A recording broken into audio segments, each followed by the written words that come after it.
All right, everybody. Happy All Hallowtide to you all. I promised I would share this poem with everybody, um, and hope that you guys enjoy it. This poem is called All Hallows' Dreadest Horror. It's a Halloween poem. It's 3,000 words long, and I really hope you enjoy it. So just sit tight and enjoy the poetry. Here we go. Among the fields, along the river banks, in the valleys across from the spirits who call, and dwelling within the civilizations of the many sweat-driven souls before them, as the equinox began to dwindle into an imbalance of frosty shadow watches, the sun turned his eyes away to uphold the heavens towards his Marchioness. In the Eve who holds herself most spectacular, yet only borrowing her beauty to mirror the illumination towards the soon retiring hunters and the beasts whom increase in savagery and the flocks pilgrim southward from the moon's appointment as the cold envelops them in dreaded silence. The gates to Hades became more bold, awaiting the earth's permission to unbound them. When the harvest's last pumpkin's vine shrivels, they seek to mingle with the laborers, who, driven with dreams of prosperity, came with a calling and curses to prepare land for their descendants, risking freedom from their crown's ethos. For freedom itself angered the spirits of the dead, which froze the ambitions before them. The legion of hell's spirits began to rise and meander, crannies of the barns of dishonored headstones and traumatized places. They began to dance, each with one another, to speak of unsolved murders, unmarked graves, great murders, and unsolved maladies. From every place which death might expect in time, certain death arose to feed on the ever careless souls for the grave, in hopes of inhabiting them once more. Though blemished and wounded by the Lord of Spirits, who conquered and drove them by his word, crept carefully around the cracks of the cities which lost authority in divided liturgies. The spirits searched to find a strange flame, there to appear with worthless intentions, a jack-o'-lantern improperly lit, given once over to God, but seven over to demons, searching, dancing, and parading the streets they did, enjoying the curiosities of those deprived souls who sealed their traditions of their fathers for certain wealth. Oh, they wandered in that town, though they thought it was last year once haunted, prepared now for 7 haunts to come. The bottles the spirits waited, they sang, "Come upon, all you who dread, in the bottomless pit of modernity. In here, in me, you'll discover yourself. For on this day the wine speaks louder than thoughts. Under the moon's careless guard she will not see, nor will your ancestors hear the great things we whisper. It is no longer old that you feel. It is new.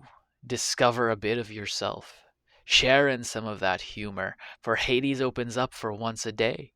Have some cheer, for death shall reign this night once a year." The orange lights made the men freeze in utter awe at the challenge to re explore themselves once more, and the chance to liberate themselves from the bounds of the living. At first, another unaware man deviated, then much later the mayor, hardly even a saint, saw potential in the bright shining bottles. Even the women, too, though they were young, found the temptation too strong, and caved in spirits already of troubles. The treats of these devils led to their tricks, because the tricks were in the treats. pillaging the souls like parasites to pacify the maladies of their temptations. As the young ones costumed in their bright faces, the devils did not dare touch them. Patiently the spirits of dead would wait for wrinkle until their guardian angels were less protective. Instead, they would wait till midnight, when all the juveniles were sleeping, to be absolutely sure of the weakness of flesh, that not a soul would be praying. Though not far was a ghoul so appetizing, he did not need a glass to mingle with mankind. Through fear of the country, men of a certain story would cause his power to discomfort many. A much terrible strategy, a beast of egregious fears. He would not let a moment pass to start his attack at the price of less. After midnight the guardian angels left, when they to prepare the visitation of the saints. In his sheer strength he came to sweep the countryside back into its deathly hollow abomination. In such a short notice as the last pumpkin's vine shriveled, the prince of the valley would stretch his neck, taking one man and throwing many down a river, through discomforts and strange abbreviations, tremble at the mighty mott. The familiars would shriek to deflate their audience, to create a spectacle for that damned lord of iron. Fear he who crushes the hopes of mighty men once for all, at the harshness of life and darkness and cruelty of frosted death, who drove Judas to his mutilation, and many others before and after. He crept into the depths of the night, bending the shadow to crafting imagination, hoping to bring fear in the closets and dark pantries of children, to empower his unpermissive authority to terrify the living and claim some souls mounted as trophies for himself. The children shivered. The tree sunk low. Even the mutts began to bark and whimper at the shifting of Mott's shadow and the galloping of his steed. The night's nastiness crept even deeper. The devil boasted in him. Who is this who causes hearts to cower? Who alone brings scares to even little children? Sleeps on a bed of iron, who never rests until he has his best chance of granting us the great harvest of our souls, a fruit for us in our grievous enjoyment. The shadow of the dreaded Lord pulled out his rope, where he sought to drag men from their own pharisaical nonsense. From many generations he journeyed, and in the villages he dwelt, that made him feel like the giants of the same kin and prince. Yet not a word more. A demon started to whimper. The spirits of the dead looked to see what was the matter. A certain house, old unheard of, anointed of oil? No, much worse to them than before. Surprised with a hell deeper than Hades, which vanquishes the hallowed evening. At the porch of the manse was a stone that statue where a gargoyle dwelt. Crying in fear and panic, his wings bound in place. Run, hide before it's too late. The great dread warrior's here, and his judgment hears every call. Who feasts on true bread and his grail overflows. Those devils began to curse the statue for being so afraid, yet realizing every flame in the mansion was purely white, not red. Began to shake the shadows of Mott, who his own instruction found no reason to bargain. Seduce and lure with a drunk man you might see reason, that in his weakness he will join your sorry procession. Those gourds that burn the purest flames, facing east instead of north. Don't you understand the meaning? This can be no man, he's acquired the endowments that forced me to ward evil away from here until my damnation. I am forced to warn you before my descent. Halloween was not the same when you behold his extent. I suggest you escape, run back into the hollows quick and fast. Maybe you might join an imp at a few helpless victims before this deliverer spoils your riches, for he has been bound with a holy oath so deep. I fear he's turned the darkness of this night into a joke. Run, for that dreaded Lord who saves has given this authority to night, and clarity more than any temptress can bear. The shadows that altered the imagination was faced with pleasant kindness. A powerful fear, more fearful than death, burned a pure flame. The moon began to question it. What on earth could have caused a demon to scream? The wind began to blow, and Mott was frozen in fear that a mere mortal had done this, on the darkest day of the year. Privy to this was the darkness exposing, and soon Hades would catch fire. That Mott, far from omnipotent, could not dare to hear it any longer, for the hour of the death's great favor would not be over. His desire to defile the earth and be celebrated would be met, and he straightway drove his ropes into the demons and terrors. Oh, listen, worlders of corruption, of margins and chaos, of flesh, of sorcerers, necromancy, and witches. I beseech you all, for their great guardians forsake us, drag all hopes of this town to its devastation. Beseech and bend with your shadowy talent, that all may say against this house, it was not the spirit of the day that drove things to madness, it was the act of holy superstition which led us to death. Oh, turn his bride against him. That way we may remove half of his kingdom and drink on much more blood. At this he spoke. The demons started roaring, going wild, yet holiness avoiding.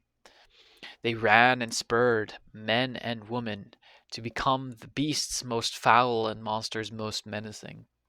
There were the ghouls, the ghosts, vampires, and werewolves. There were even wendigos, the fairies, and the genies.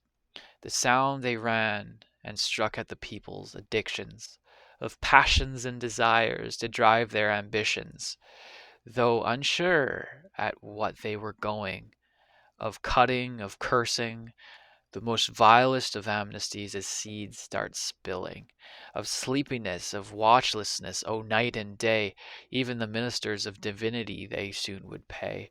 At this sound Mott's envoy started festering that communion was now covening, and the human wills failing. At last, at now, we shall see what the weakness of flesh, though it may pray, in communion without, the fourth may not gather. For tonight no longer will righteousness even matter.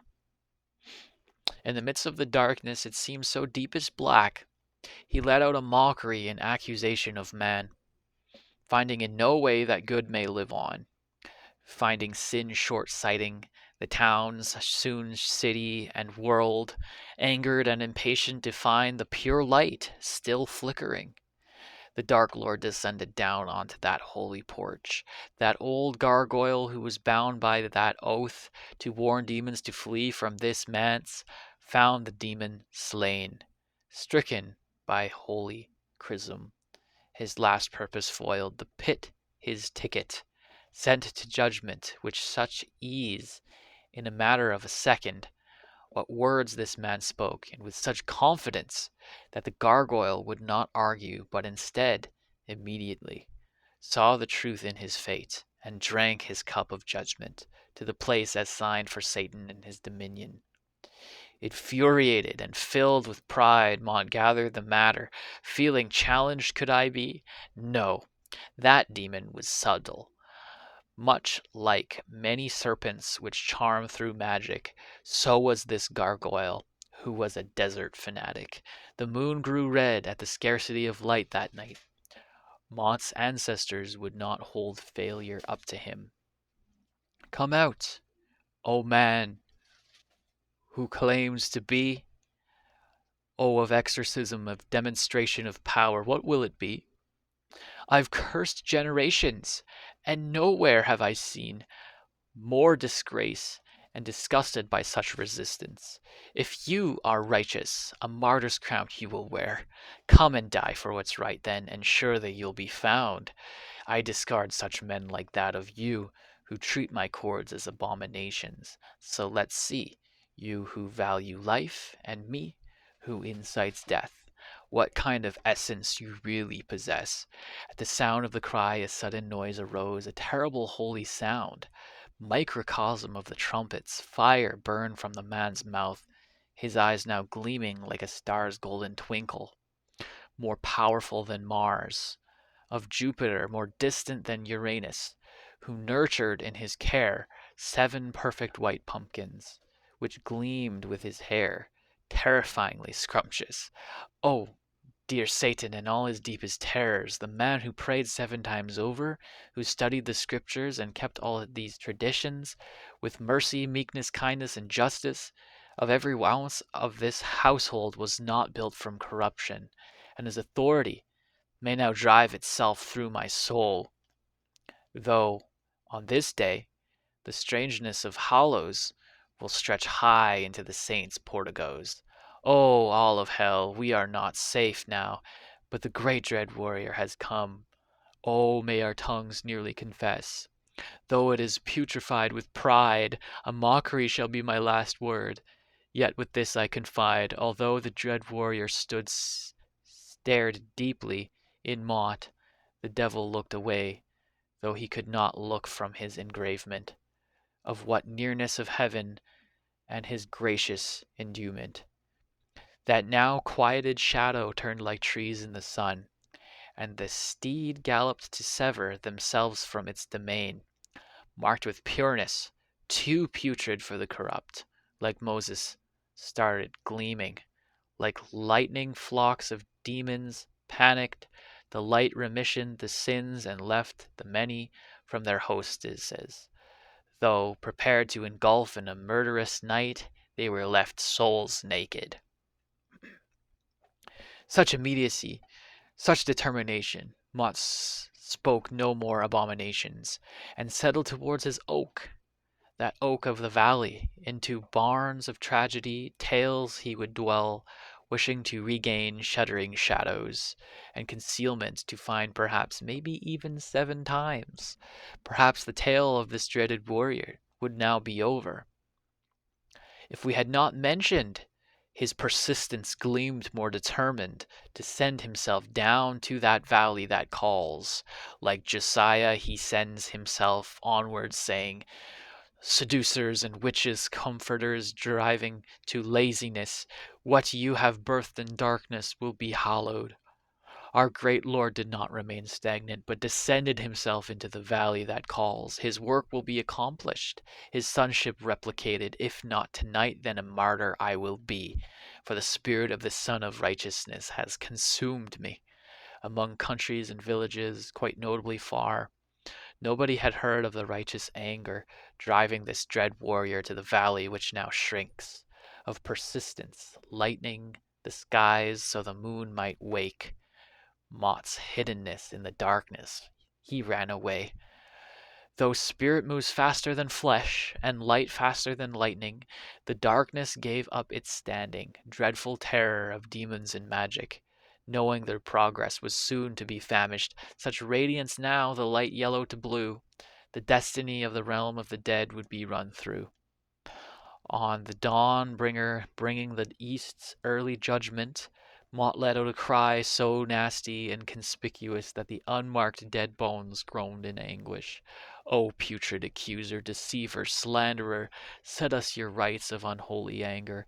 Leave this day, the darkest of nights, to borrow from your anguish. Of all the injustices that you've rested up on this land, earth, may you join in with our cry of all the abominations of generational lies against this man's holy rebellion for the day you've promised, our ghouls to torment and Hades to leave open. One could say that there might have been no chance Maud could even escape, but such a slander brought him some time. Though the light piercing on its temples, Mott's cords weakened. Covering his eyes, he cried, "Oh, please, gracious leader conjoined to the Lord of hosts, giver of peace, of providence, may mercy show. This Nazareth man in his journey to the Gerasenes provided even mercy for the demons to dwell in the pigs. If so willing, and if you wish to leave, with a psalm, send me into the valley that calls. Troubled I will no longer be, neither will those you live with feel the grips of sadness that my cords throw. If I beg you to keep me in your country, for the sake of folklore and nothing more, Remove me from your presence and authority, great dread warrior. The devil concealed in the valley's cedars bought him a pathway to next year's trick-or-treating to at least gain some right thoroughly through reason or manipulation. No promise that the dread warrior would glean him. I'm afraid this that my dreadful glance of the Lord of Spirits' intention speaks truth once more to you. Foul demon, no devil nor darkness was told, but to leave and never return ever again. Fasting and vigils have granted me now this right. Your face shall be thrown in the lake this very night. Shrieks indescribable, penetrating fire, Mott's bloody history, erasure at this power of the dread warrior's oath, poured over with holy cross, bent Mott's crookedness away, his form being spun and crinkled, rolling up into a scroll, bending away and bound by oath. The dreaded warrior's glance itself was an exorcism. Mott could not bear, nor withstand his judgment. O demons, O sorcerers, O all throughout this night, know that not a single evil will survive this new frightening of the dread warrior's authority and his commandments. No devil should ever encounter such pain before the hour. Now the clock strikes early. Its time of frolicking is over. 3 in the morning, out of this valley, away from here. Know this. If one comes back to haunt this place again, 7 times or 70, holiness seems to prevail. Close Hades' pierced gates as best as you can. Anointing has multiplied the face of the world. If you can hear my pain, all devils hear. Your time is short, so rebel. Cause wars and draw fear. This Mott said as his legacy might live through the ages, but the dread warrior's torments of righteousness is to no avail for Satan's resources. At this Mott's chords blew, the dreariness of the oaks called into now souls wandering through the world, inspired by such a haunt and display of righteousness they saw, now would never forget the scars of holiness after all. Now the bottles became base, and the townsmen worked their headaches. The season of darkness with sunlit snowflakes, a world full of spoil, a town with great expectations, building monuments to God to raise up saints. The tale of the Hallow'S Eve and Mott's terror, driven no greater torment than the power of his prayers. Midnight tomorrow, now feeding on less hopeless. A truly happy Halloween for All Souls' purpose. All right, so that was the poem. I hope you guys enjoyed it. If you enjoyed it, just be fair to share your thoughts and your ideas, and have a great All Hallow Tide. And God bless you all.